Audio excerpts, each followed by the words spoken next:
अशोक का साम्राज्य तथा शासन प्रणाली। भारत के इतिहास में सम्राट अशोक का नाम सबसे महान शासकों के रूप में लिया जाता है। कुछ विद्वान उसे विश्व का सबसे सफल शासक मानते हैं। अपने राज्यकाल में उसने उज्जैन तथा तक्षशिला के विद्रोहों को दबा दिया था, किंतु कलिंग युद्ध उसके जीवन का एक निर्णायक मोड़ साबित हुआ और उसका मन युद्ध में हुए नरसंहार से ग्लानि से भर गया। उसने बौद्ध धर्म अपना लिया और उसके प्रचार के लिए कार्य किया। अशोक को बौद्ध धर्म में उपगुप्त ने दीक्षित किया था।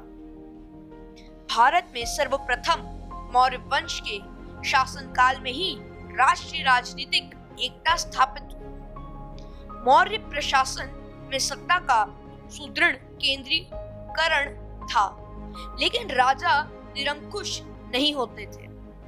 इस काल में गणतंत्र का हस्र हुआ था तथा राजतंत्रात्मक व्यवस्था सुदृढ़ हुई। अशोक कालीन आर्थिक स्थिति।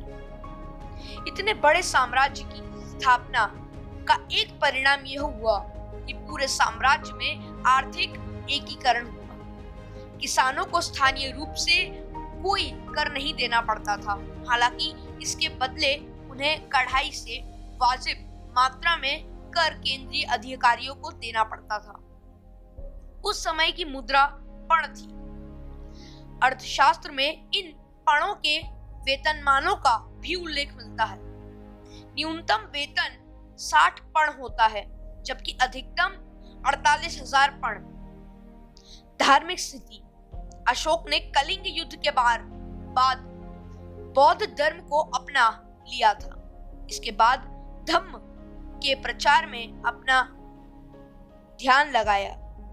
यह धम्म का मतलब कोई धर्म या मजहब न होकर नैतिक सिद्धांत था।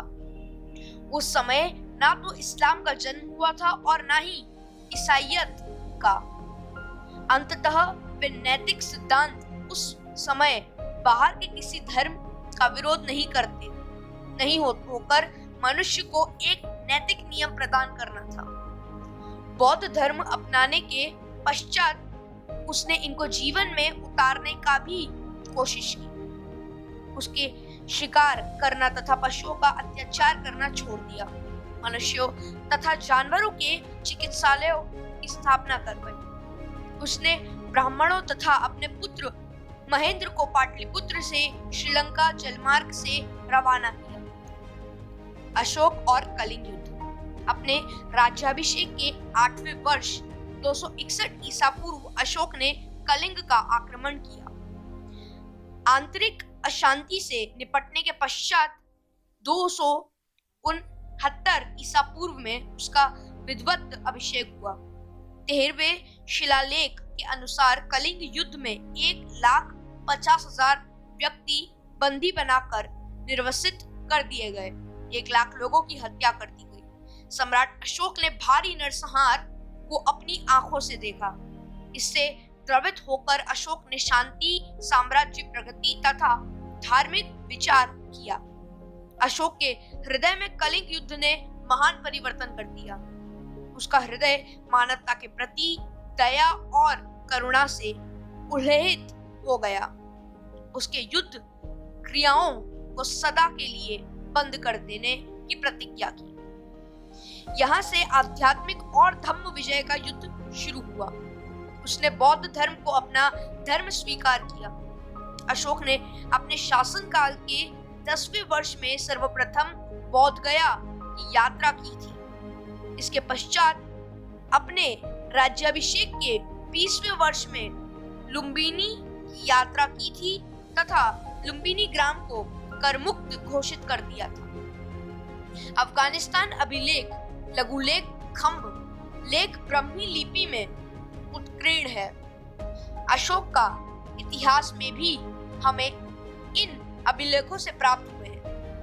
अभी तक अशोक के 40 अभिलेख प्राप्त हो चुके हैं। सबसे पहले 1837 ईसा के जेम्स प्रिंसेस नामक विद्वान ने अशोक के अभिलेख को पढ़ने की सफलता हासिल की थी। अशोक के परवर्ती मौर्य सम्राट। मगध साम्राज्य के महान मौर्य सम्राट अशोक की मृत्यु 237 या 236 ईसा पूर्व में लगभग हुई थी। अशोक के उपरांत अगले 5 दशक तक उसके निर्बल उत्तराधिकारी शासन संचालित करते रहे। अशोक के उत्तराधिकारियों के शासन में विषय में जैन, बौद्ध तथा ब्राह्मण धर्म में परस्पर विरोधी विचार पाए जाते हैं। पुराणों में अशोक के 9 अथवा 10 शासकों की चर्चा है, जबकि दिव्यदान के अनुसार 6 शासकों ने अशोक के बाद शासन किया। अशोक की मृत्यु के पश्चात मौर्य साम्राज्य पश्चिमी और पूर्वी भाग में बंट गया। पश्चिमी भाग पर कुणाल शासन करता था, जबकि पूर्वी भाग पर संप्रति का शासन था। किंतु 180 ईसा पूर्व तक पश्चिमी भाग पर बैक्ट्रिया यूनानी का पूर्ण अधिकार हो गया था। पूर्वी भाग पर दशरथ का राज्य था। यह वह मौर्य वंश का अंतिम शासन था। मौर्य साम्राज्य का पतन। अंतिम मौर्य सम्राट की मृत्यु 237 या 236 ईसा पूर्व के उपरांत लगभग 2 सदियों 322 से 184 ईसा पूर्व ये चले आ रहे शक्तिशाली मौर्य साम्राज्य का विघटन होने लगा। अंतिम मौर्य सम्राट बृहद्रथ की हत्या उसके सेनापति पुष्यमित्र ने कर दी थी। इससे मौर्य साम्राज्य समाप्त हो गया। पुष्यमित्र के साथ उसका गोत्र लगा शुंग। इस तरह एक नए वंश का उदय हुआ जो शुंग कहलाया।